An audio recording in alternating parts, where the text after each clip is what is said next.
for reference purposes too. Okay. So the first thing on the list that I want to make sure everybody understands is that your grant budget doesn't have to be your application budget, but your grant budget has to be set for grantor edit only. You cannot have an internal only grant budget. So Tina, I'm sorry, can I ask a follow-up question on that? If our grant yes. budget is linked to the application budget and we go in and make a change to change that on the grant budget, do we also need to change that on the application side? No. Okay. That's a very good question. And those are some of the things that I want to make sure everybody understands. So you can build your application budget any way you want, right? But when it comes to the grant, the system now requires you to have a budget set, even the sections, to grantor edit only. And typically that's the way you see it. So you want your grantees to be able to view that budget at all times, but not go in there and just change it randomly on their end. On the application, you very much do. You want your applicants to be able to log into the system and complete that budget. But by the time you get down to the grant and you've awarded that application in a grant tracking, you definitely want to go back to your funding opportunity and make sure that your grant budget is set to grantor edit only, so they can view it. They can't just willy-nilly change it on you anytime they want and give themselves $1 million. There's also a very, very important key thing to this that you guys are probably not aware of. We now can do a lot more customization, I would say, and I don't want to use that word because it's not really custom. What it is it's a client request for a specific form with jQuery. jQuery allows us to go in and what would have been very specific custom code, now you have a jQuery box that the developers can come in and actually write code that might be an if-then statement, or I'm going to pop up something here that says, you know, you can't go over 15%, or we've done a few things like that for clients in the new system. The system has to be visible on the screen to be able to run the jQuery. So you can't hide it, basically. If you hide sections of your budget or you hide the entire budget, the system can't see it to help with the jQuery. So I don't know if because it takes me a long time to get into the form creator, but Kristen, if you want to maybe show your screen, I want to show you guys where this is at. Yep. Let me pull it up real quick. Awesome. Thanks, Kristen.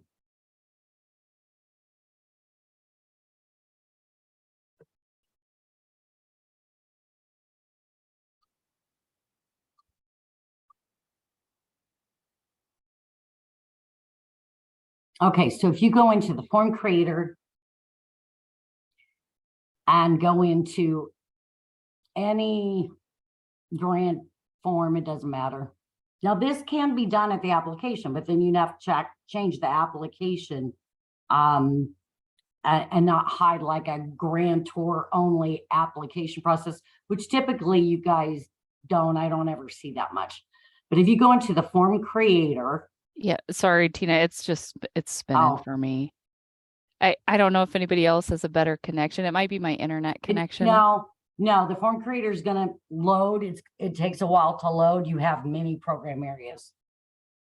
So Dennis, probably it wouldn't load nearly as oh, there we go. Long. Yeah. Okay. And then just go into, it doesn't matter which one, in any grant tracking form. Doesn't even have to be a budget. Okay.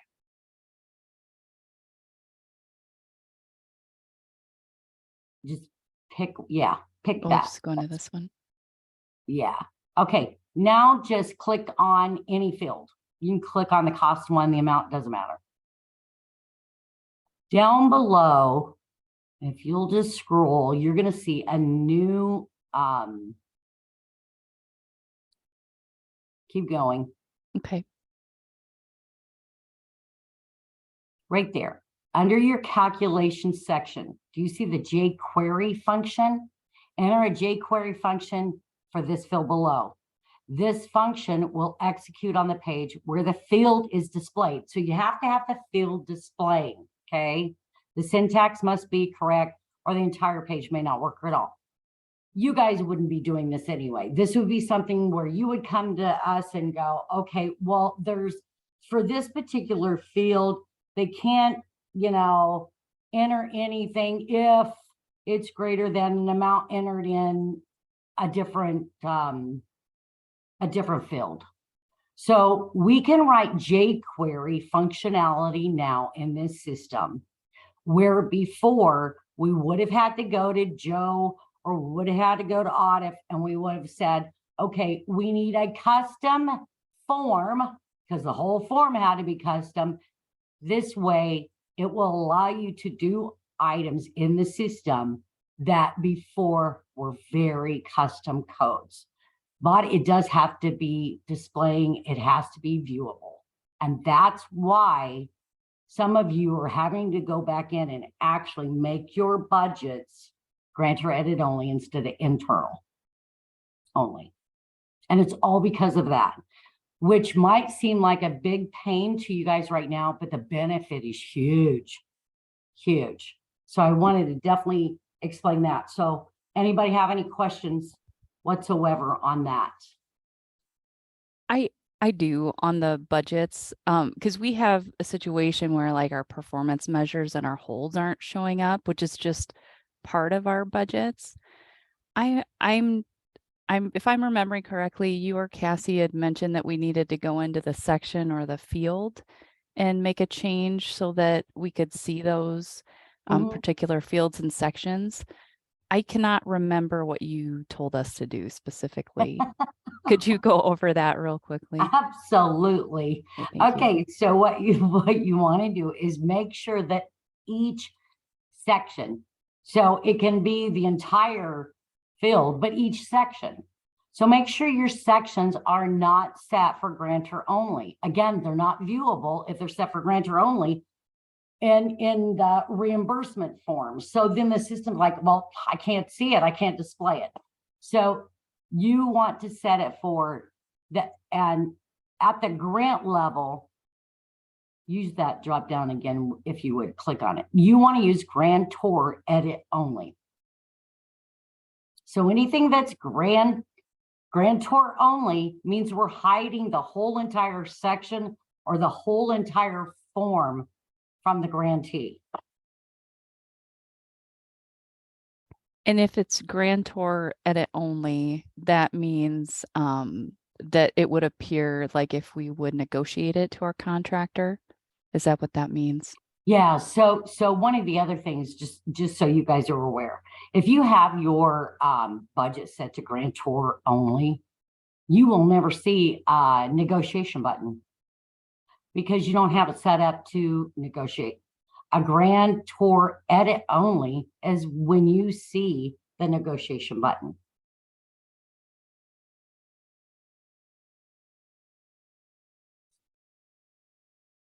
And that was like that on the old system too. We'd run across that where people were like, I'm trying to go negotiate this grant budget, but I can't. It's because you had it set for grantor and not grantor edit.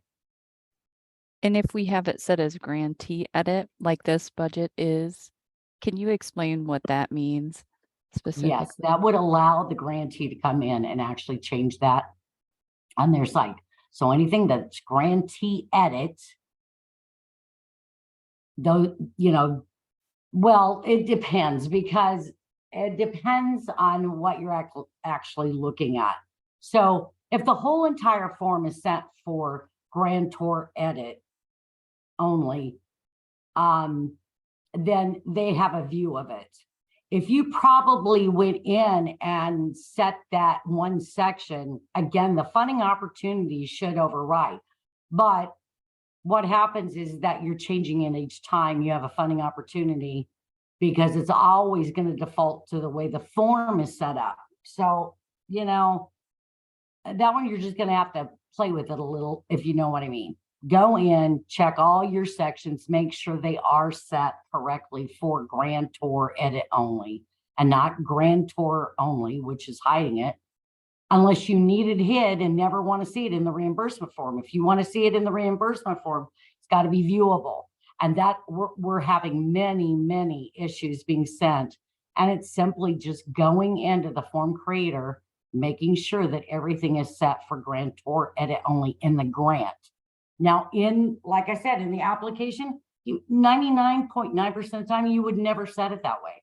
You want them to be able to go in on their side and actually enter the budget's amount.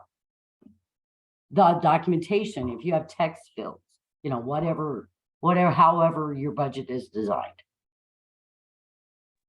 Hey, Tina, because the Iowa Department of Public Health has our budgets run through DOLIS, would we send these issues over to you to fix?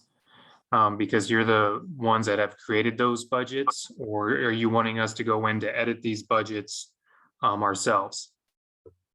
So anything that we build for you is global. It's my understanding that if it's in the program area, you guys do it.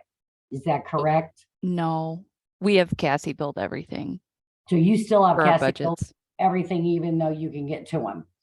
Correct.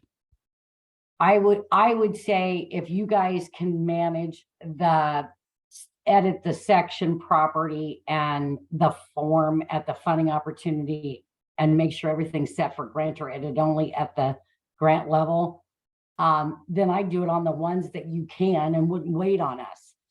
But the global ones, you guys can't get to.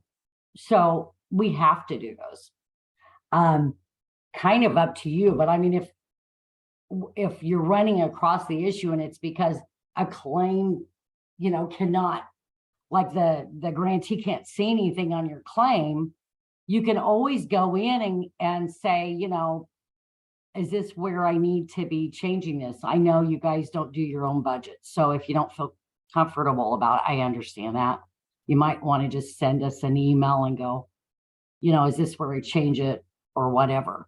And if we can get in there and change it for you right, you know, quick, awesome. If it's critical, then you could always take a snapshot and go, hey, this is what I did. Was it right? And then we can certainly, you know, fix it for you if necessary. Sounds good. Thank you. So A lot Tina, of this is going to be depend on how critical it is, you know, really. Go ahead, Dennis.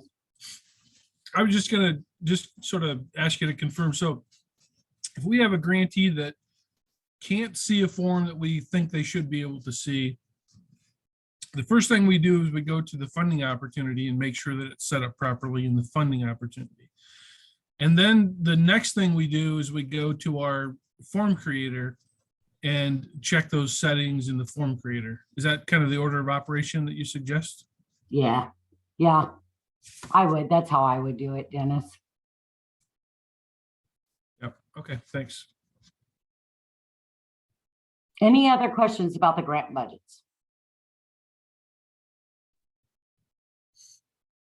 Another quick question for you, Tina. So what's the default position for the grant system? So we typically, let's just say we're talking about budgets. We're typically going to have them grantor edit in the application.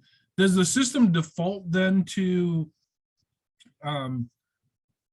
grantor edit is when we're talking about a grant instead of an application? Yeah. So when you build, you know, when you build it, basically, the majority of the time you start at the application. That would never be grantor edit. It would be grantee edit. When you copy it down, you say, okay, I'm linking my form and I'm copying it. it's probably still set at grantee edit, to be honest. That's when you go in and you go, no, I want to make it grantor edit only. So if we copy a form from an application to a grant, in other words, we migrate it over to the grant from the application, the system doesn't automatically change, if we're talking about a budget, doesn't automatically change it from grantee edit to grantor edit. We have to manually go in and make that change. Right. And, Okay. and that would, that process hasn't changed. What we're finding though, is a lot of people had grantor only grant budgets, and you could, the old system allowed that. You could hide it completely. The problem is that, like I said, there's new functionality in the new version that will allow us to get clear away from customization that takes little or nothing effort to actually, like I said, do a preventing of a save or preventing of a mark as complete in a jQuery function now, where you didn't have that capability at all. I mean, at all, you guys, everything under the sun was custom. Through these changes, in order to give you guys the ability to have a lot more freedom with your fields, because this is field related, the jQuery sits there at that field and says, okay, like I said, I don't want you to enter something if you've entered this up there and it's greater than, then it's going to pop up something, whatever. So it's a wonderful function to have. And we've had a lot of people ask for if and then statements. If this is greater or less than, then, this is required on another field, or, total these two. And if these two columns don't match, you can't save, things like that. So that's now no longer custom, but it does very much impact the way the budgets have to be set up for the reimbursement form. Also, it goes along with the whole detail of expenditure customization, which I do want to touch base on too. So Tina, the jQuery is it's completely new to me. So I have a couple of forms, and I'm trying to find an example, but I can't find one. For the most part, jQuery is empty in all of my form fields. And it would be. Where I find one that has something in it, I didn't put it there. Do I just ignore it? Or what do I do if I'm having an issue? I would send us that and see why it's in there and actually what it's doing, because really you shouldn't have anything in there. So unless this it's is new functionality, so it wouldn't have been, even when it was migrated, it shouldn't be in there. Okay. If it's in there, it's like, I know I did one, but I want to say it was for Kristen Hans, and I put it either in the jQuery or I put it in the instructions for one of our fields, just so we could keep it in there, because it was a calculation that was a section property dot section property. Okay. But we never had jQuery on the old system. So yeah, I definitely send it to me. It's nothing but like, a way basically to enforce certain rules for that particular field, to again, not allow someone to move forward unless they meet all the requirements. But it is an awesome thing because, like I said, used to be very custom, tons of JSPs, and now we don't have to do that at all. Okay.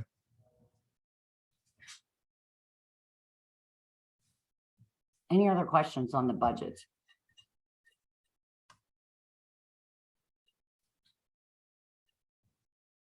Okay, so let's move on. So the other one that I wanted to talk about is calculations can't include a field that is missing. It just can't. The older system, again, was a lot more, and I don't want to say willy-nilly, but it just wasn't as stringent as the new system. So this new version is going to hold you to it. And if it can't find that field, it's going to throw an error. So we have to check our calculations. So when you get an HTTP 500 error or just an whatever, a generic looking error on the screen, one of the first things you would want to question yourself about for that particular form when you're testing it is, do I have any calculations? Do I have any conditional fields? Please go back and check those both, because we're finding a lot of the issues that is being submitted to us is truly incorrect calculations or calculations where the field doesn't exist. And let me tell you how this happens. It happens because you can copy a form. You can copy a form, and when you copy a form, then you can, you can delete fields if it's not linked down. You can, you can add new fields, but that doesn't necessarily update any of that conditional logic or calculations. So, those are things that you guys should be checking to ensure that they exist and the format syntax is correct. Okay. So again, talking about best practices here, are you suggesting then that any field that's included in a calculation should either have a default value or be a required field? No, the calculations just have to exist. So what we're finding is like, it'll have a section property dot and the field, but the field is not on that form. Or the field just simply doesn't exist, period. Like if it's referencing another form or something, we're finding that quite a bit. We're having issues where people are sending us in and it's throwing errors, but it's a bad calculation. Okay, so I think I misunderstood that just a little bit. So if you have a field that's part of a calculation and somebody skips that field when they fill out the form, does that throw an error? Calculations are not an enterable field, never have been. Well, no, I mean the field that's part of the calculation. So it's field 1 plus field 2. If somebody skips field 1 and they don't enter a value, does that throw an error? No. Okay, so that's not working. No, what's throwing an error is field 1 plus field 2, but field 1 doesn't exist. Got it. Doesn't exist on the form, doesn't exist in their program area, doesn't exist on their forms. It's just simply doesn't exist for that particular form. And we find that a lot. If it's a section property dot field, it could be someplace else, but you gotta verify those fields exist. You gotta verify that they are spelled correctly. Because again, if you don't just do it correctly, if it's a lowercase and you've put in an uppercase, it doesn't match, the system is going to throw an error. Conditional logic's the same way. If you have conditional logic and it's trying to reference a field, but that field doesn't exist, it's going to throw an error. Tina, one example that I'm wondering about, with our project work plans, I know we had a situation where we have an enterable field. So for example, our contractor might enter an objective, and then in the third section, it should pull down whatever they entered pull down in a drop-down list. Would that be an example of what you're talking about? It could be, but that's not what your issue is. Okay. Your issue is that's called a dynamic drop-down.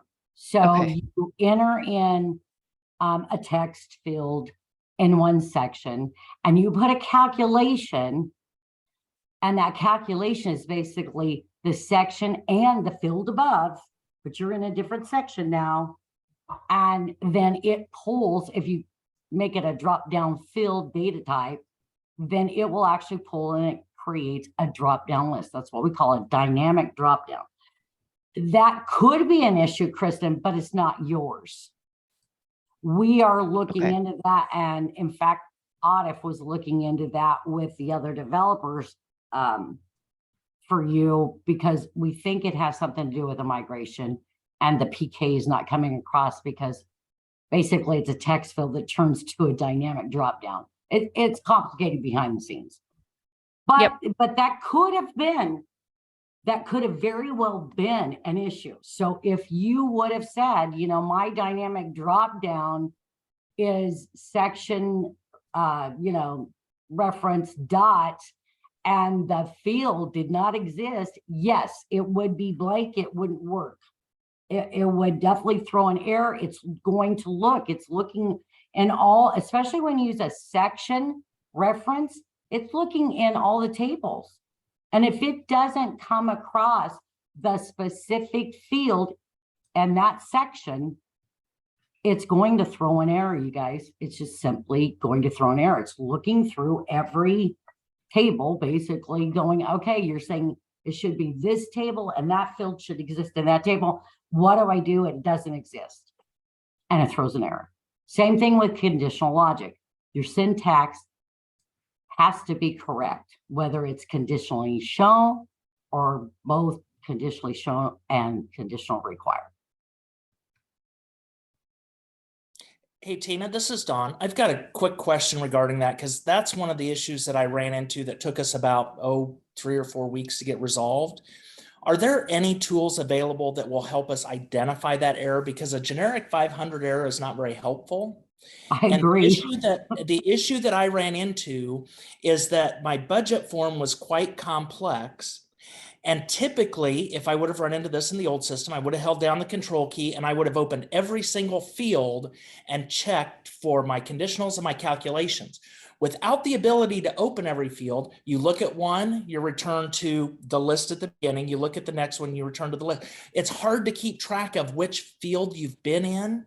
And on top of that, if your fields are coming from multiple different forms, which in my case it was, even after Audif got back to me and told me what the error was, I had a hard time figuring out exactly which field that calculation was in and which form it was referencing. He didn't I provide definitely enough send that information. into as a ticket. I would ask that question that we can assign it to the developers, Don. Okay, I would. I guess what I'm getting out of this training is that the first thing we need to do if we run across this type of error is to check for calculations and conditional errors where a field is missing. And I'm asking if there's any tools that will help us do this, because it seems like it's awesome to say, yes, we know to look, but yet it's too complex. Like sometimes our forms, we just can't unless there's something available, an error log, something that will help us pinpoint that is what the error is. Yeah, I would send it in, see if there is something. Okay, so just send Audif a message and ask if there's any tools to help us pinpoint. Oh, well, no, send it into support. Send it through Deb.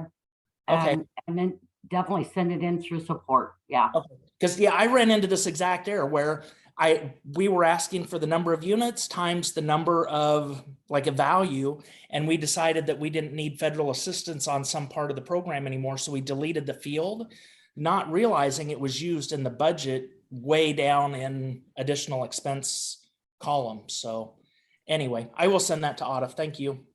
Yeah. Definitely send it to support, Don, because those are things we want to track and see if, if we can't come up with something. And yep. Sorry, I did mean support. I didn't mean Audif. I'll send it to support. Okay. Okay. Any other questions on calculations, conditional logic?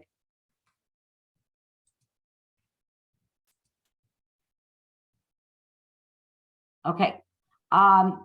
Let's talk about the next one. So probably by now, but I want to make sure and reiterate, all approvals for documents have to be set at the funding opportunity. So if anybody comes to you and says, I do not have any way, I don't even see the approval section, I'm supposed to approve this, they have to go back to the funding opportunities. I think we've gotten that across, so the majority of the people do know, but if not, definitely all approval levels, you got to go set them at the funding opportunity. Okay. If you're not seeing that section, then they're just simply not set.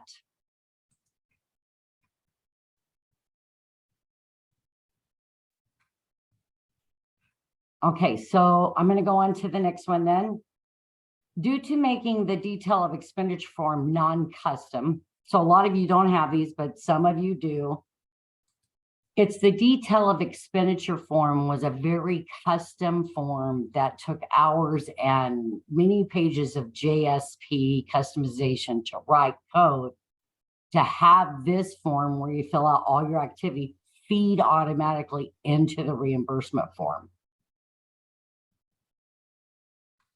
Because of that, that's a lot of the reason. One, you have to visually see that budget, but two, internal users can't copy their grant budget now into the claim. And we're finding that has happened in several places.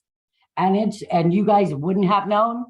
We didn't know till we created that detail of expenditure form non-custom. But what you do now is we actually, that's when we go, okay, system, we are copying the claim in, or the grant budget into the claim, and the system knows to actually start building sections of the budget / detail of expenditure form. So you cannot copy, and it's just budget forms. You cannot copy budget forms into the claim.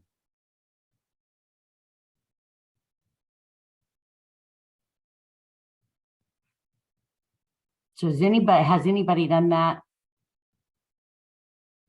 That's on the call.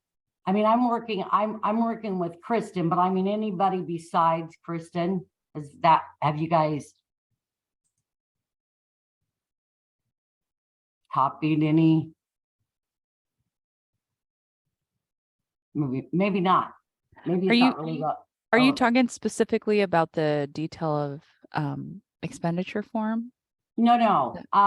Just we have some agencies that have just from their grant budget, almost like a worksheet that you can see in the claim.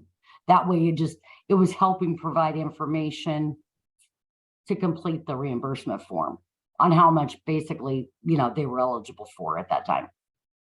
If no one does, and it's pretty rare to see it, to be honest. We didn't think we'd run across any issues really, but there's always exceptions, and we had a few exceptions, and so we are building standard forms, and then those can be copied down. It just can't be a budget form.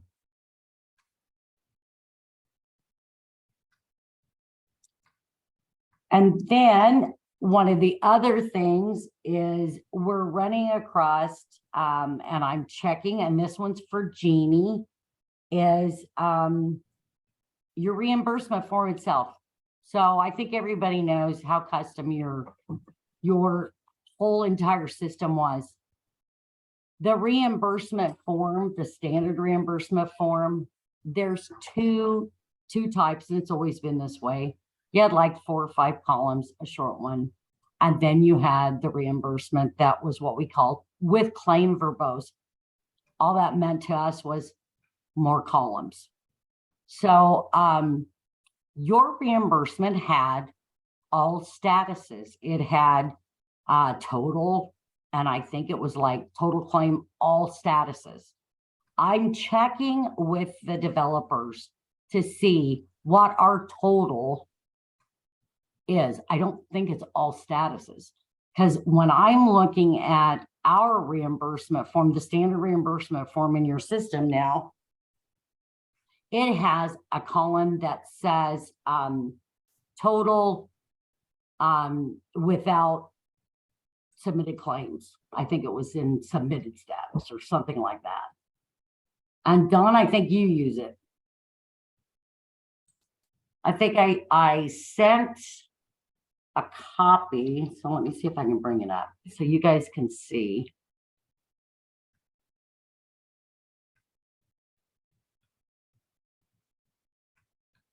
on the claims. Yeah, we'll go look at one that's paid.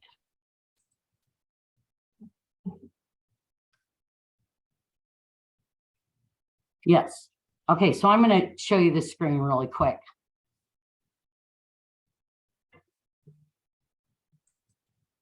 I have no idea what screen I'm supposed to show here, you guys.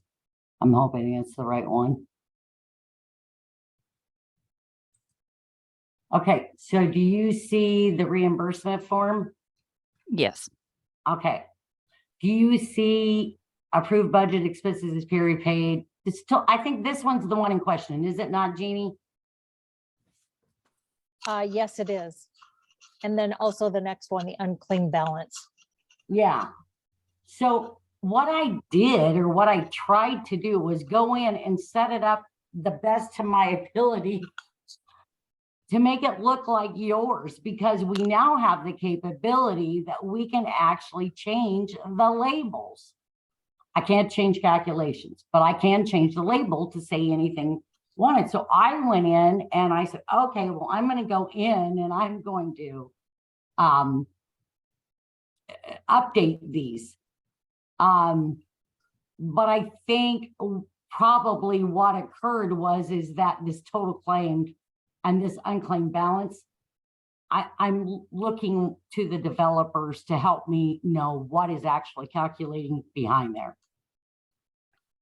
Yeah, that's great. If you could, even if you change the label on those, so whatever it is, that's awesome. I do appreciate that you were able to add the total claimed and the remaining balance unclaimed, and prior expenses submitted but not paid. I think those are great columns.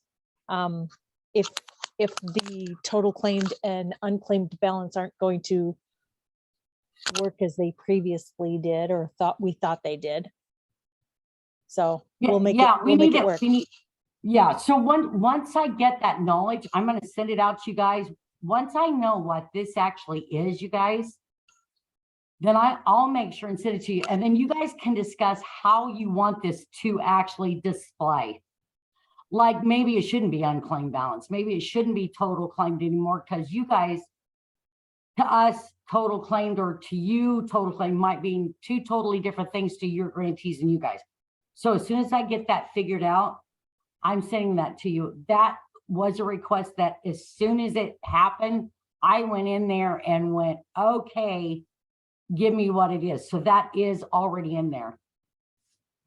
Just so you guys know. Okay. Tina, just to be clear, is this a global setting that we all have to agree on?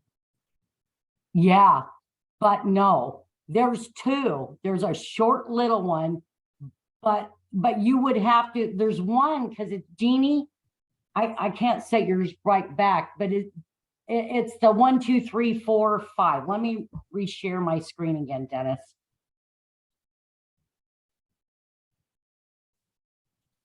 And we're talking about the default reimbursement form. Right. So the system comes with two different reimbursement screens. Okay.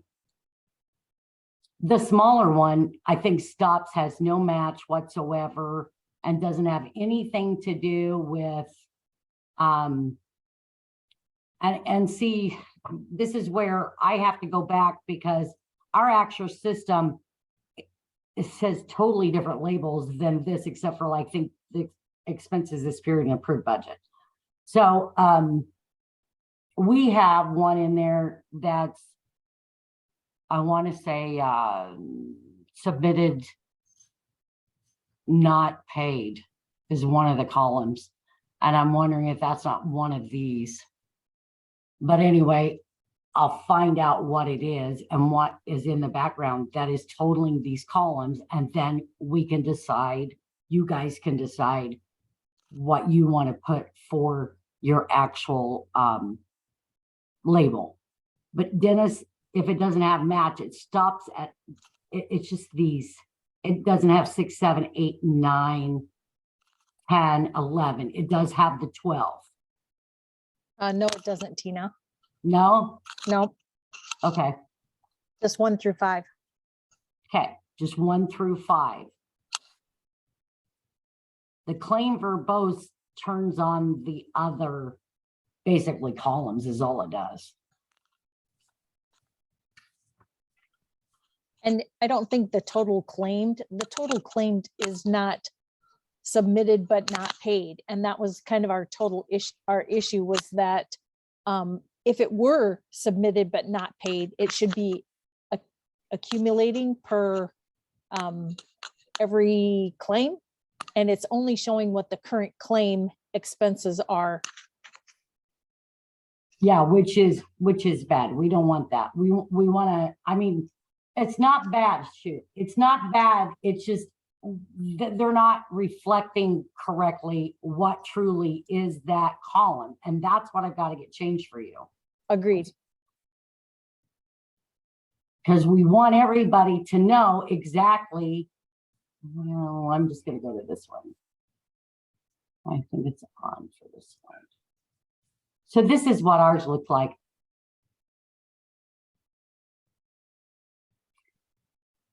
So, you know, we've got prior expenses paid, and we've got the total there, which is nothing more than the total of the expenses this period, I believe. But again, that total is has to come into play. And then available balance unpaid, prior expenses submitted not paid, total claimed, remaining balance unclaimed, loan match, match experience. And again, these can change. So this could be, this is match over here.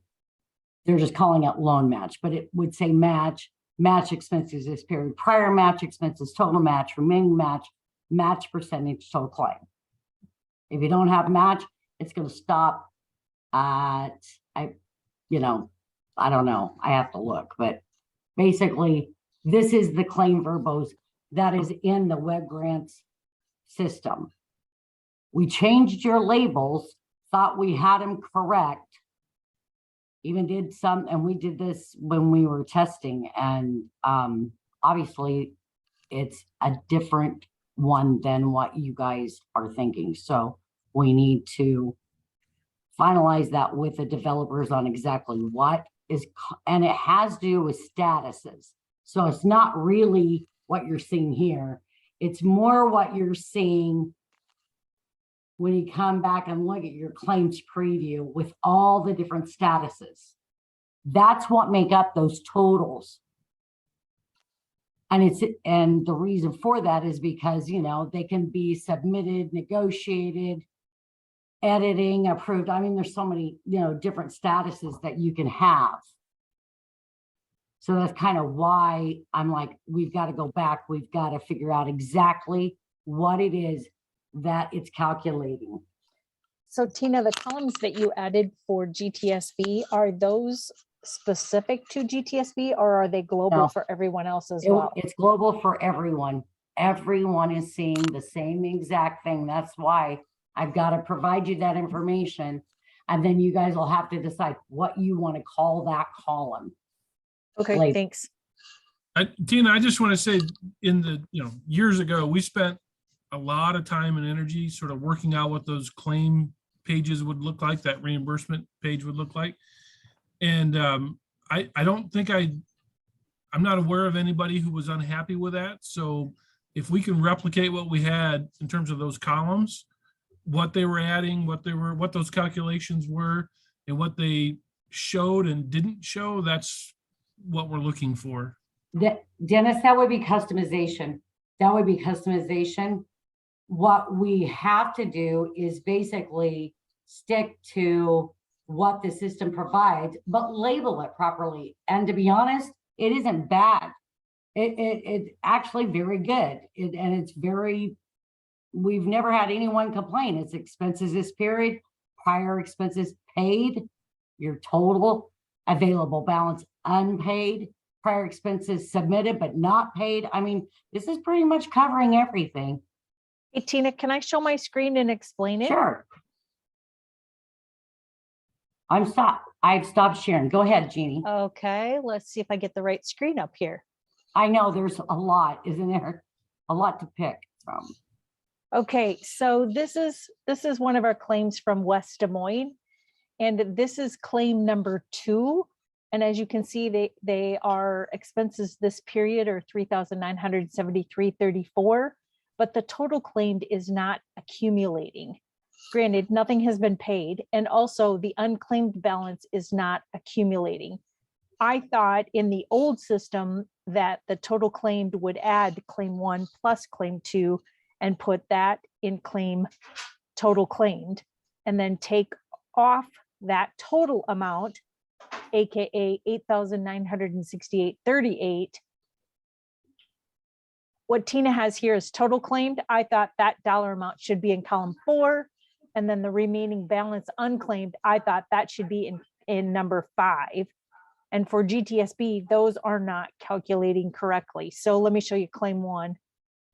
So that's claim 2. Here's claim 1. Claim 1 looks the same, only it shows just the expenses for this period in those 2 columns. And that's our concern right now, is the total claimed and the unclaimed balance.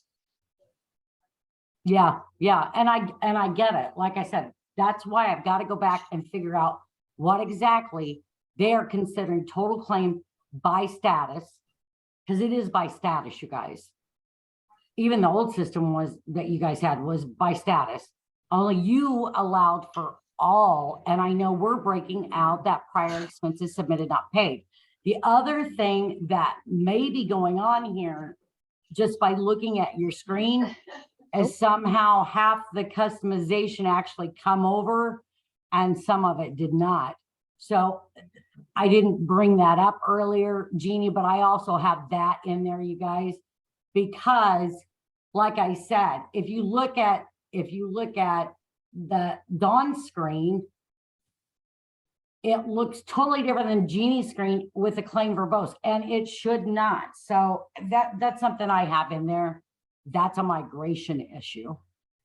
So I've got that into the developers. I should have something back today, and Audif's in charge of that, Jeannie, so that we can actually take a look and see what the heck, number one, happened with your customization, because it may have come across somewhat and somewhat not, which is, we don't want it at all. First of all, it shouldn't have come across at all in the migration because it was custom. 2, what are those columns actually, like I said, calculating off the statuses, and then we've got to change the label accordingly. But yours looks like a morph of like half custom, half okay, because it looks nothing like Dawn's. Right. Because that's why I went back and looked at, and I'm like, oh, Dawn's using it, good. And then I saw yours even after the claim verbose, and I'm like, I don't think that's right. The other thing with claims with GTSB, Tina, we've been having issues with a status report form coming over into the claim, and it's not a claim form at all. So let me explain what happened. We had the same thing happen with another agency too. And what is going on is your drop downs. So your drop downs for status report types, claim types, think about your subdocuments, site visit types, all that. They were all system codes. So 1, 2, 3, 4, 5, 6, they were actually numeric. And then the label was anything that you guys wanted, right? We converted those when they come over because the new system is code equal to label, meaning it's basically if you've got a quarterly report, status report type, your code now is quarterly report. Some of those, when they come over, duplicated and almost concatenated them and put them together. Some of them didn't come over right. So that is truly going back and looking at those codes. So if you can tell me, Jeannie, like what that ticket number is, I will definitely look at it because again, it's just codes. The codes came across and we converted those to labels. So Tina, is this an individual fix? Because I submitted a ticket for one very much like that. Are you fixing this across the board, or is this a individual, we need to submit a separate ticket for every time we find this? I would say you wouldn't have to.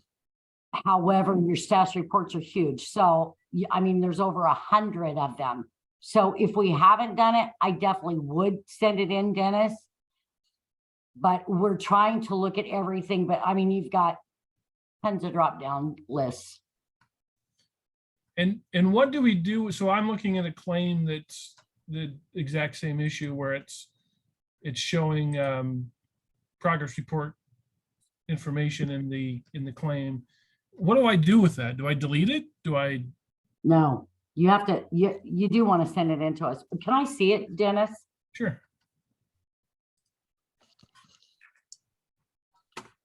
And make Tina? sure this is happening with you, Jeannie, too. Tina, that ticket number for GTSB is 4847. Okay. 4847.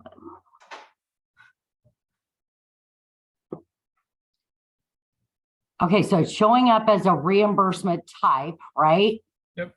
So it's a claim. It's a netting Okay. status.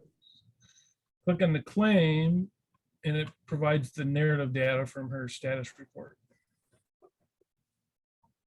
Okay. How is the FO set up? So for your claim forms, I'm just curious. We had some issues come Me too. with stuff coming over with the funding opportunity. So, for example, if we had like a status report that was a final type and a semi-annual type, it would come over as all report types, and then that status report would like schedule on everything. So I was just curious if it was the case with some of these where like in your claim form settings, something was checked weird in the FO. Yeah, so Dennis, go to your funding opportunity and go to your actual claim. They had you guys had a really weird one. That was a totally different, remember? And I'm like, man, I looked all over and couldn't figure out what it was. And it was a different subdocument type. And that's probably the same thing you're dealing with, Dennis. See how you have all report types? Actually edit the claim forms. And the reason for this, you guys, is because all in the old system, many times didn't actually come across as all. It come across as a 0 or a 2. Now click on any one of those claim types, drop downs.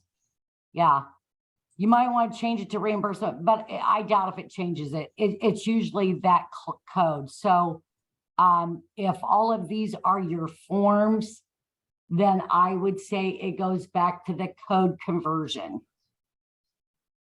Tina, I just looked, and GTSB's is obviously the code conversion because everything that you just mentioned is A-OK in our funding opportunity. Yeah, Dennis looks fine too. His looks absolutely fine. Do I Now need go to status reports, Dennis, and see if anything shows up weird when you click edit status report forms. And then you've got monitoring quarter. Nah, you're fine. It's the conversion. Okay. It's just the conversion of the labels. Do you want me to find the issue number and remind you about it? That would be awesome. That would be awesome. So that's some of the things that we're running across, you guys, is that the subject line isn't helpful at all. Like it'll say subject line Iowa prod, which everybody's been really good. That helps us a lot to know that it's Iowa prod versus, another client, and you're not just stuck in with, 900 other tickets, right? So, but also your subjects, try not to make them generic. Make sure you're trying to make them what is really going on, because we've had a lot of them come through and it just says Iowa prod, then colon and another issue, which tells us nothing. So then we have to actually look at the ticket and see what's going on, look at your screenshots and, make a determination. But yeah, and anytime that you reference, if you can reference that ticket number, that's really helpful. Go back and make sure that you're always sending, everything through that ticket subject. That's really helpful. That way it's all on there together and not in a totally separate new ticket somewhere else. because then it's like apples to oranges, and then we got to go find it, and it just takes a heck of a lot longer to resolve.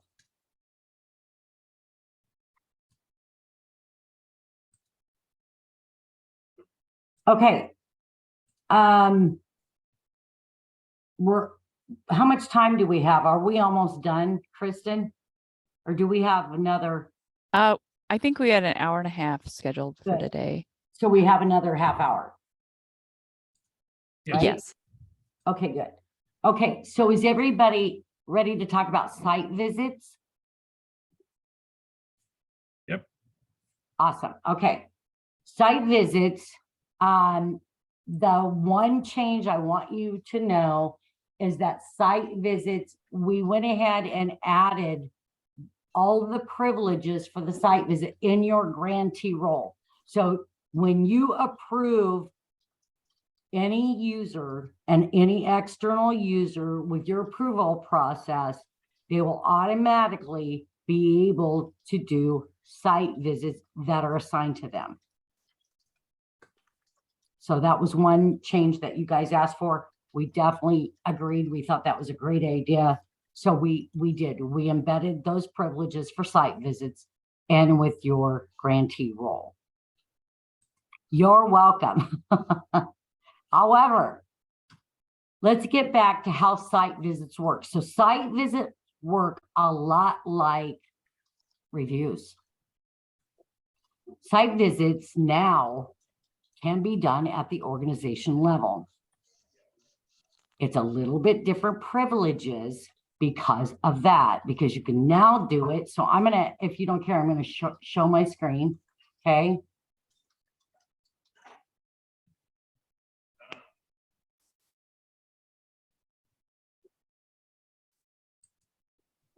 Can everybody see my screen?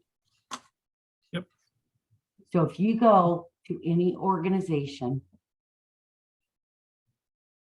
and I know we touched upon this, but I don't think people really understood the difference. I'm just going to bring up any organization. If you come up here, you now have site visits tab up here. If I click on this, of course, there aren't any because you guys, but you can add it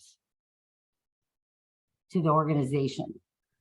Still has to be assigned. It can be assigned to anybody that is truly an external person or an internal person.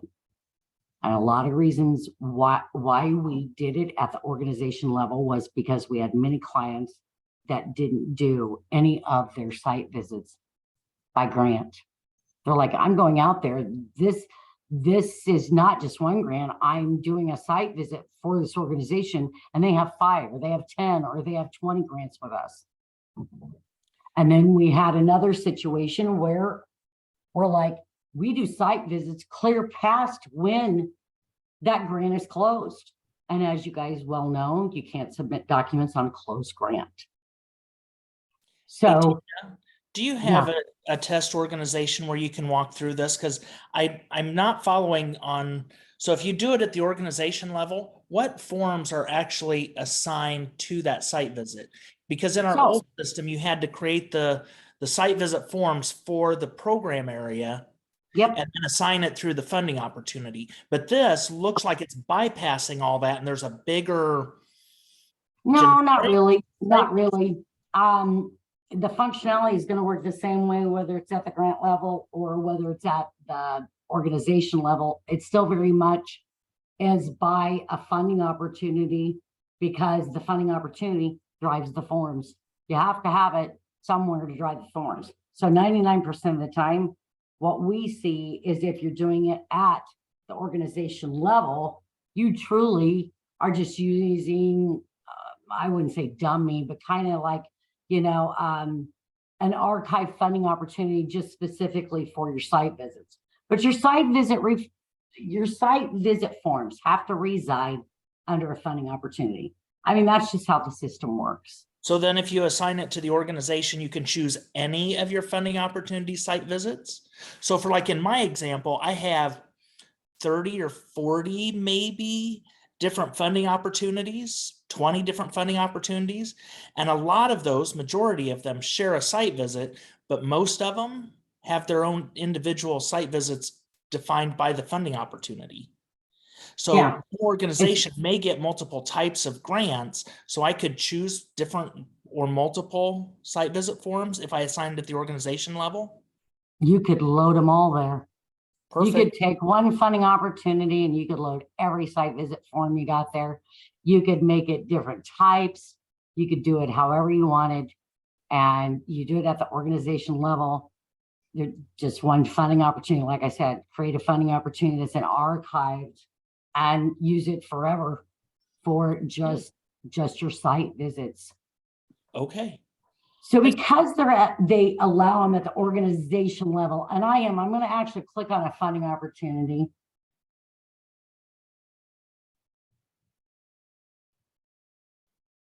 I'm just going to pick a random, I'll use this one.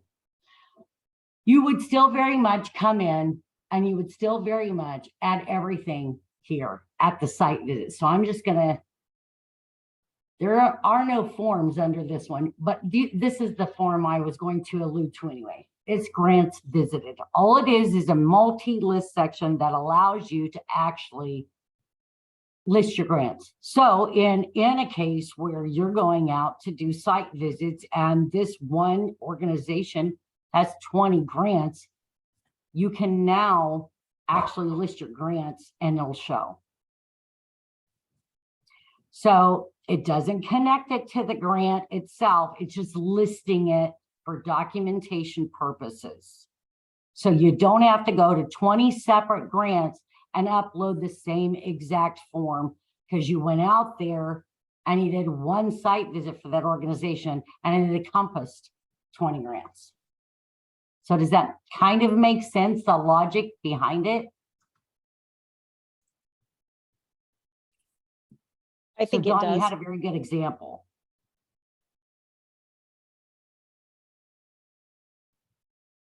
Do other people, is there anybody on the call that actually does it more than one, by organization, basically, when they're out there?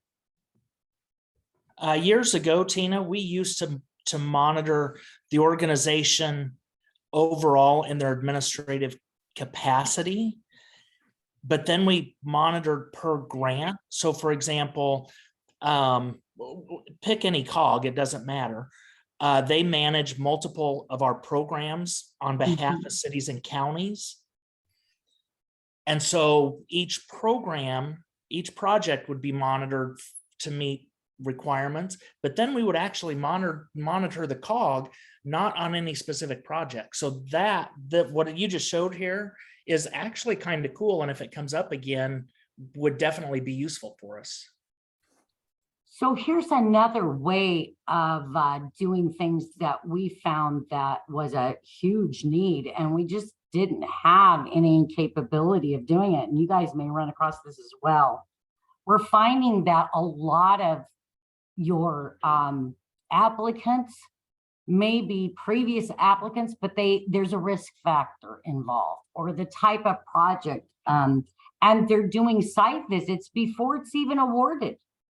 So therefore, it gives you that ability to go in and say, okay, I've got an applicant out here, they're asking for X amount of dollars, and have we ever, done business with them or given them any money before?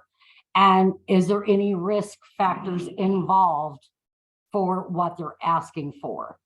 And it's a way to basically do a pre-site visit before you award that application. So you can give that knowledge to internal or external, again, internal or external, to do it at the organization level. And then once you award it, you can always go back into that site visit as an internal user and actually document which grant by using this grants visited form. And again, you guys, this is nothing more than a multi-list. I want to talk about the roles though. The roles make a big determination. So I'm gonna bring up your site visit roles, and we're gonna go through this and why. So again, Things have changed a little bit, but it was the only way that we could actually do it. And I'll actually take this one off because you don't need this one anymore. But let me back up. So if we go to the internal, so I want to talk about the ones that are internal for a grantor. Okay, you've got an assignor, meaning so if I was Dawn's supervisor and I assigned Dawn a site visit, I'm the assignor. Don is the assignee. Basically, he was the one I assigned the site visit to. Okay. So it's either or. You guys, you can no longer just go in and just willy-nilly approve this. You have 5 levels of approval. There's a hierarchy built in here that creates an audit trail that says that Don can't approve his site visit anymore. Don doesn't have access to his general information because people were changing it. Again, the old system did not have enough rules around it that it made it, again, not a very good audit trail to follow. And therefore, we had clients that were very upset that someone could go assign themselves a site visit, give them any due date they wanted because they were signing to themselves, and then turn around and approve that exact site visit. You can't do that anymore. Tina, if we give them both options, can they do that? I doubt it. I would say you'll I get think the my access project- denied. I think my project managers are doing that. Lots of them were. Because our current process is that our claims person that pays claims is responsible to monitor the projects, and when they're at 50% expended, she creates the site visit with random dates, times, and assigns it to the project manager. The project manager then is responsible for working with the recipient to schedule that date and time. So basically, there's 2, 3, 4 people in the mix of making sure that a site visit happens at 50% of the project. So then the project manager assigns it to the administrator of the project. So whoever the recipient is on the grant, they fill out part of it. When they're done, they give it back to the project manager and say, I've uploaded everything you've asked me to. Now you need to finish it. The project manager finishes it. And that's the process. Like there's no approval. If they submit it, great. If they don't, we don't care. We just want a spot to collect that information. So you have grant level, you have organization level, you also have compliance. You're going to have to, stay within the rules for the site visit. So here's the thing. There's got to be a lot of communication going on there, Don, because you got 3 or 4 people involved. Right. One person, again, just one person has to be the actual assigner. I'm assigning this to someone else. I'm not assigning it to myself. I think you have that already established. Well, that's a that problem. person That's a submits problem. it in. Because the project manager, if they have to do an annual risk assessment for each project as well, which is required by HUD, and if the project meets a certain threshold, the project manager is responsible for creating a site visit and monitoring that project. There's nobody else that does that. That's the project manager's responsibility. So they would be required to create a site visit for themselves. No, someone else is going to have to assign that site visit to them. And then they can do it. They can then submit it in. Then that other person that was the assignor can go assign it to someone else. But you cannot any longer, and it was federal agencies that threw a fit with us. So I doubt HUD knew that you were probably going in and assigning to yourself, doing it, and then turning around and approving everything too. Oh, no, they Because- know exactly that we're doing it because we have to submit processes and procedures and they have to approve them. Yeah, we had, That's in it. And so we if we're had- going to change our process, clients. we're going to have to go through an amendment process to change it with them. So I guess I need to know if we can only have one person assigning site visits and reassigning them, that person is going to be taking on a significant amount of additional work. I would send it And we've got to have into, a person assigned to do that. I would send it in again to support. All Okay. that decision-making and everything has to be, visited with the developers and Tom.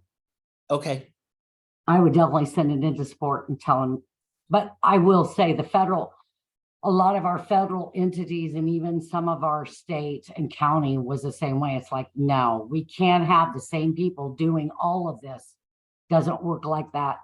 There's no checks and balances. There's no audit trail. You can change anything anytime you want. You can delete, upload, approve, change dates.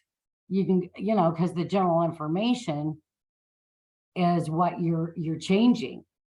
Right. So, it just wasn't good business practice. And so we had to change a lot of our, a lot of the functionality through roles and privileges. So okay. does anybody else have the same situation as Dawn? That they don't have someone that would be an assignor and someone would be the assigned trying to approve and assign themselves? I think DTSB is kind of the same way.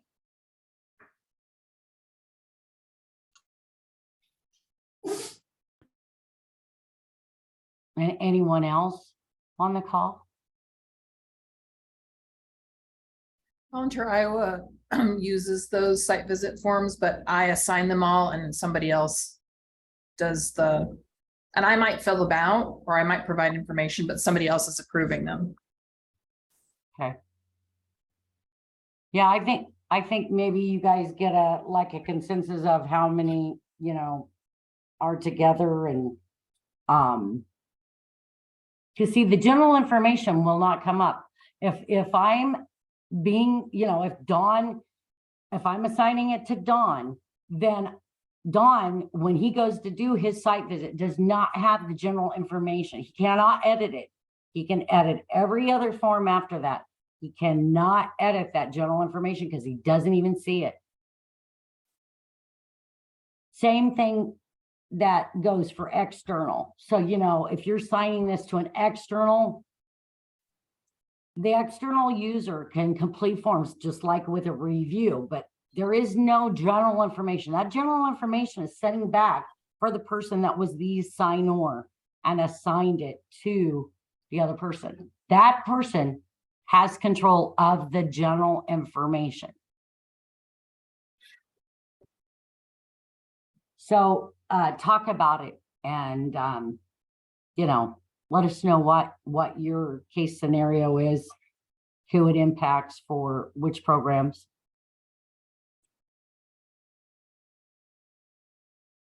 Okay.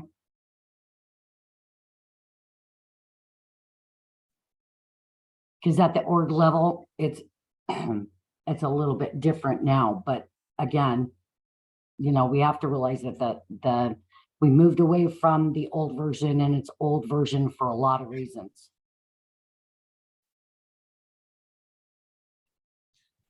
Okay, any other things about site visits? We have about 15 minutes left, Tina. Okay, Tina, just so I'm understanding this correctly. So I know in the old system, if we had program staff that assigned site visits, that was, I believe, just included in the role. Like for example, for us, it would have been the program coordinator role. So am I understanding correctly? In the new system, we'll have to have program staff and one of these checked, correct? yeah. Unless you build it into all your roles, which I don't think you could. I honestly don't think you could. Because your other role is an internal person, and one time you might be an assigner and the next time you might be an assignee, right? Yeah, and I guess that's what I'm trying to understand is how we would change that for our program staff right now.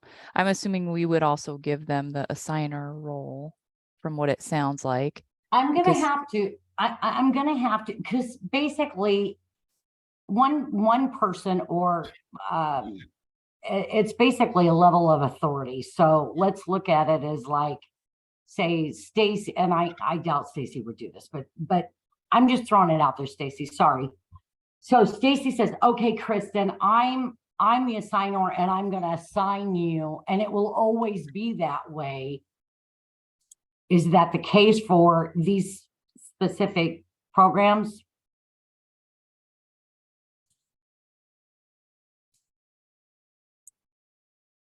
Yep. Are you still there? Uh-huh. Oh, okay. So is that true that we could say, you know, through your roles? Because yeah, we could put this in a role. But would it be true to say that all program staff would be assigners and all, I don't know what other one, would be assignees? Could you say that? Or would half those people be assigners and half those people be assignees that are program staff?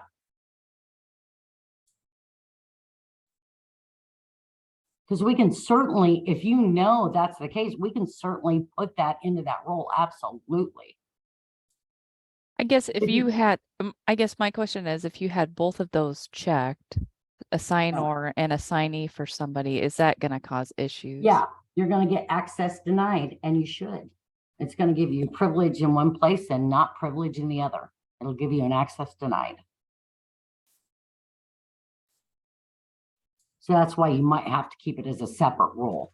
Unless you can, like I said, unless you can truly go, yes, anybody, kind of like with your approval levels too, or you know, another area of the system. So if you can say, yep, all you know, all program staff would be the assigners or assignees, we could embed it and put those privileges right in that role. Absolutely. So think about it, talk about it, and see if that's the case. If not, and you know, you're gonna have 2 or 3 people that would always be the assigner, but they have program staff, but the same other, you know, 10 people are given program staff too, but they would be the assignee, then no, you wouldn't want to embed it because again, you get the access denied.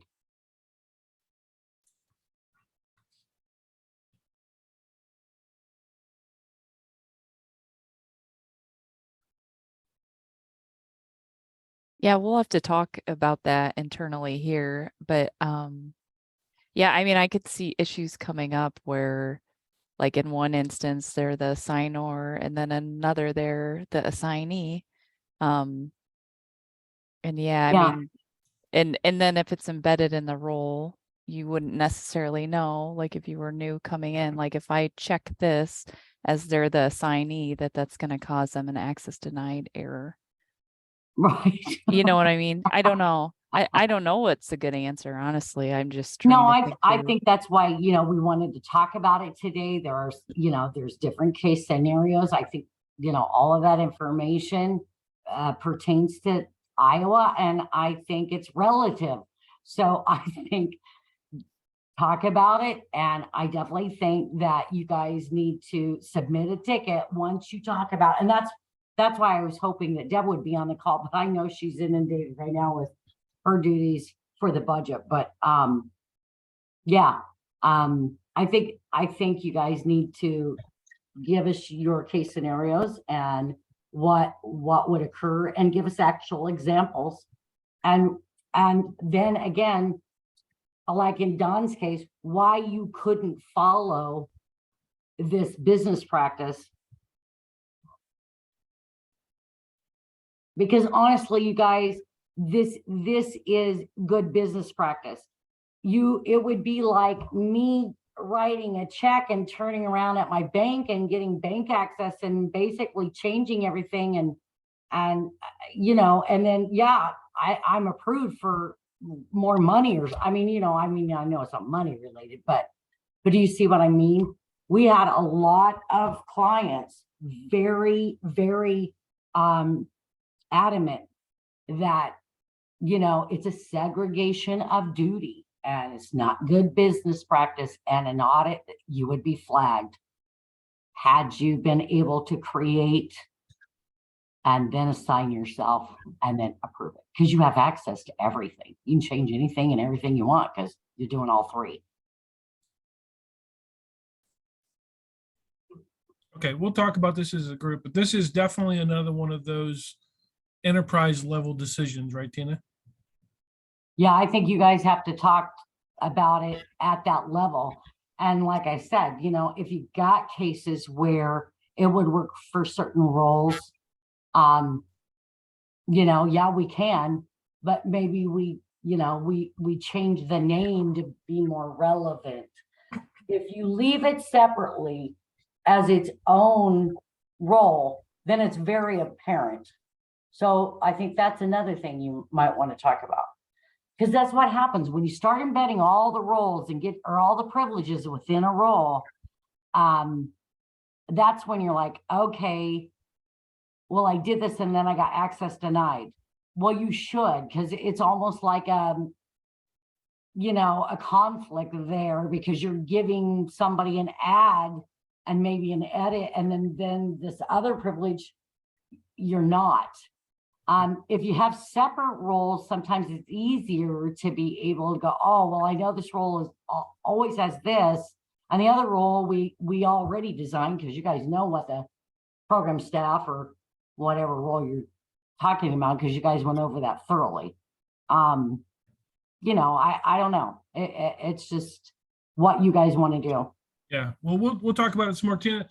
We just have a few minutes left, and there are a couple of things that I think we want to talk about. Sure, go ahead. That I think you can answer pretty quickly. One thing, folks are having some heartache over the inability of people who have read-only access to different components not being able to print. The idea being that if you can see it, you ought to be able to print it. And I know that that's a system setting that you've told us that's just how it works, but I think we would like for you to reconsider that if that's a possibility at all. I think that's it. If it's not in there already, send it to support. Okay, I think it's in there a bunch of ways, but not as a specific question asking you to change it. I think people have submitted tickets saying it's not working right, thinking that doesn't make sense. So we'll submit a sort of a global ticket for that. Yeah, and if you guys can identify all these, because like I'm sitting here with over 100 tickets from you guys. So yeah. Anytime you can identify and go, this ticket, this ticket, this ticket, this ticket, all is the same, and may not be in the same place, but it's all the same topic or issue or whatever that case may be. It helps us tremendously. There's over 100. Yeah. Okay, so in the reports, in the ad hoc reports, there are new fields called PK fields. I think they're new, at least they're new to me. What are those PK fields? Primary keys. That's your primary identifier for that document, whether that's a claim, status report, contract amendment, grant, application review. And that's new to the system, right? So what does it do to us? No. Is that not new? You just never saw it before. Oh. It's always been there. Our whole entire system, the funding opportunity has a PK. So are you still looking at my screen? Yeah.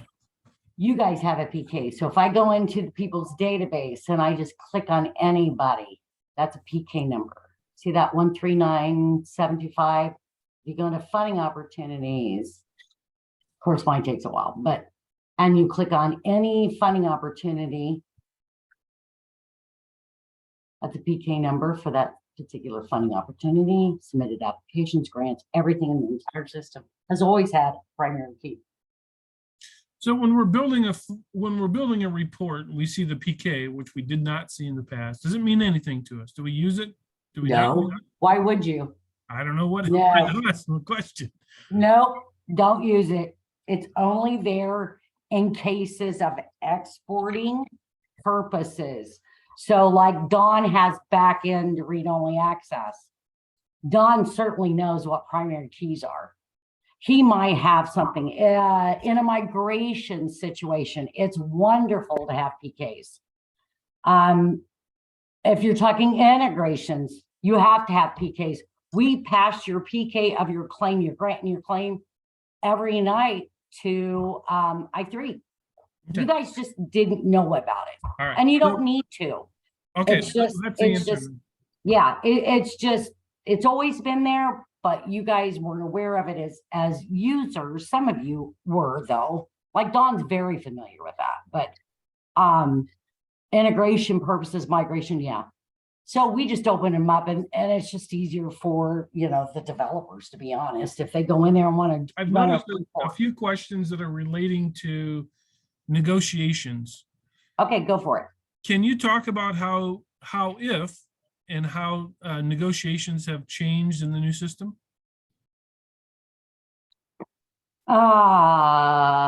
We added attachment fields that weren't there. Negotiations should not change. Grant negotiations, big one. We have stuff that's in limbo because it was negotiated prior to coming over. So the system is treating it like it is like out there as just another version, but not really correctly. So we have Tom and the developers working on the grant negotiations for those people. And but other than that, your negotiation should work the same, correct? Does anybody want to ask a specific question about their negotiations? I've just noticed that there have been lots of tickets related to that, so. My question is around the program staff, the internal users getting notified or being able to identify that a negotiation has been sent back from an external user, which I do know that they'll get an alert, an email alert, and I do know that they'll see it underneath their work assignments under recent negotiations.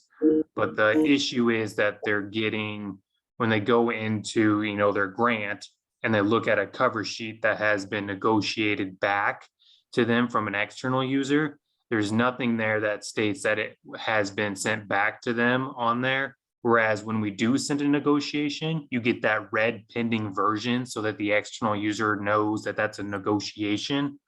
But the only way then is to open up that negotiated form and go view versions and look at the last edited versions to be able to identify that that is the most current version. So that internal user then makes it its current version to be able to update it for both the internal side and the external side. So I'm just having a little bit of grief sure from you our are. programmer about that. I'm sure you are, Lance. You guys, and I don't mean to laugh because I know it's not funny, but I mean, I was the same way as you. I went in there and I took it back to tell them the developers, I'm like, what is going on? Because I can't tell if they submitted it or an internal person actually made it the current version. I'm not able to see anything in the system. A lot of it is because it is in limbo. Number one. Number two, we took a couple more things back to them. And one of them from the old system that I'm not seeing in the new version is that almost like interim status. So they are working on Correct. that. Okay. That perfect. interim status is critical. I take it back and I'm like, tell me what you see. A lot of it is because it is truly in limbo and is treating it like a whole nother version, not a interim status. So I took that back to them. So they're working on that. You guys should get that, I would say, fairly soon because they know it's a big issue. big issue. Yeah, and in the meantime, Dennis, I did create a video walking through the whole process. So I'll send that over to you today so that you can send it out to people. So that way you have it. Excellent. Thanks. I wouldn't send so much out to, how many you got out there? How Because many I know it's going to negotiations? change, huh? It's just the process of how negotiations work in the new system. Some people just don't know how to look at the screens and how to do the view versions. So it's just a video on how to identify a negotiation and how to make things the current version. Okay, well, it may change is all I'm telling you. That's fine. I'll do a new video. Okay, okay, just letting you know. Awesome. Thanks. Tina, we're a little over time, but I think you can handle this next one, a quick demonstration. I think you can do this in 5 minutes. The document scheduler, can you, not a lot changed, but there are some different terminology. If you can just show that real quick and maybe do it in 5 minutes. Yeah, so now it's called bulk document creator. It's only for status reports, not claims. So if I go look, and I have to be very careful in here completely, but I'm just gonna go down to, I thought for sure there was. Task.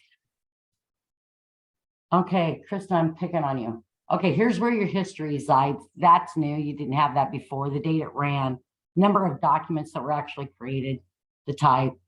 But if you look at this, this is the script. So basically, this is what creates it. This is a little bit different, but along the same lines. So I'm going to edit this. And so again, program area, document type. There is nothing more there. This is your types, though, you guys. So this is all your subtypes.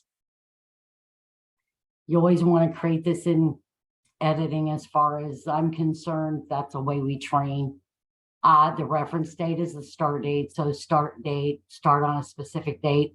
Who doesn't know this? Who's not familiar with it? Just assume none of us know it. Okay. So again, start and end dates of your project, start and end dates are very important to your grant. It's going to go on the project start and end dates that are in your grant general information. So if you use the reference date of start date, it's going to work off the start date field, or if you're using end date, it's going to work off the end date field. If you use a type of start on specific date, then this is basically meaning you're putting in a due date of that date. Days from the reference date means that the system's going to count 90 days or 120. And the majority of the time when you see that is you see that when your grant is going to end and you want this due 90 days from the project end date. And maybe it's a final or something like that. And you specify the date by using the calendar. And then the frequency, you can do it these other times, but we don't. Honestly, we say do it one time. Otherwise, it creates more than one document out there if you use the frequency of weekly, monthly, quarterly, or yearly, depending on your one-time date range. And this is the frequency of this one time. This would be your reporting period. That's the other reason why you want to definitely do one time. You don't want the same reporting period showing up on every weekly thing, because once you actually schedule these and it hits anything that is an awarded or underway status, all those grants are going to get that. And it becomes a very manual headache to change it because you're doing it manually. You can't do it through the document creator, which creates the status reports. These are nothing more than scripts. So once you back out of there, then what you'd want to do is run the script. And when you run the script, it would select a funding opportunity if it was here, and then it would run them on the grants. And then the history shows up here. So tell me, Dennis, what? Well, I'm going to ask you, Crystal Young, if you're still on, did this answer your questions?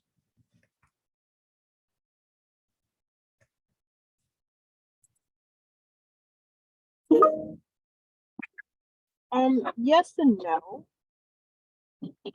I have the problem that I'll use the document creator to create a status report for everybody, but then go in and take it out of like grants that don't need that. Do we still have that ability? Yeah, so you would put you mean your forms, you put all your forms at the funding opportunity, right? Say you got 10 forms, all different types, right? Then when you go down in grant tracking, and again, you guys, I see everything and anything, so give me a second. So right here is your status report that says, okay, for this particular grant, I don't want to use this one, I just want to use that one. Is that what you're talking about? No. Okay, what are you talking about? Oh, So- you're talking about this one.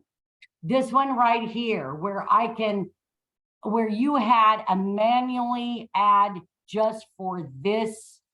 Yes. Yeah, no, it's not there. Okay. You would add and do this instead of select the schedule. Right. And I won't So, do that. Blah, blah, blah, So blah. like if I had a grant that we added later after I'd already added all the reports, I could go into the document scheduler and have those preloaded reports and add them into that grant versus adding them. Well, scripts, you had the scripts. You would select the script, then it would create the report. Right. And based on the type in there, But being able to add it to an individual grant versus adding it to everybody again. right, because you don't want to do that. Right. I mean, you don't want to run the scheduler again. You would, yeah, I understand what you're saying. And we can certainly look at sending it in. Honestly, I don't know how much time it saves you. When you add and you've got everything right here, or you sit there and you're selecting from a list of scripts, but send it in if you want it. I Okay. think because Send it it has to the due developers. dates, because it has the due dates, it does save a bit of time. Okay. And we would do monthly reports. So there's 12 reports to add. And when I could just click, click, click and add them all to that one grant Send it and in, knowing yeah. that I had all the dates right. Yeah. Yeah, send it in and tell them, you know, that how you used it and that the old system had it, and see what they say. Again, make Okay. some of these, you know, you can't, we'll want to prioritize these. So you know, if you can get together, set up a priority list, because that certainly is helping us, you guys, because again, we have over 100 issues in there. Some of them we know are duplicates. You know, it's unavoidable, right? But if you can help us organize things, we're getting through them. And I would say at least half of them we have already like submitted or have, you know, done some work, whether it's investigative work or not, you know, just getting links and what was in the old system versus the new and what this was doing. And, you know, so yeah, any way to help us further, you know, this along and you know, get us more information so we can get to them faster. Absolutely. And along those lines, just so you know, tomorrow Deb and I are going to ask you for another iteration of what your top priorities are so we can help Dulles bring those to the top of the list of what they're working on. So go ahead and start Kristen, thinking about that now. yeah, so please, anything, you know, that you can provide to Dennis and Deb would be very helpful, because it is really helpful. Kristen, I know you used to have the ability to delete status reports. We were told no. We were told no deletions in the system. Now you can certainly provide that to Dennis and Deb, but we've been told no several times. Yep, I was just wondering, when Crystal, or whoever brought that up earlier, I mean, that would be one way to do that, is to, like, say if you were managing 99 counties, you needed to delete just one status report for one county for whatever reason, you could just go in, schedule it with bulk document creator, and then delete that one county. So it was just a suggestion of a way, if we had that capability to do that. Yeah, sorry. Okay, No, folks, that's okay. Thanks for the explanation, Tina. I think we need to wrap this up. We're gonna meet tomorrow, right, Kristen, at what, 10:30?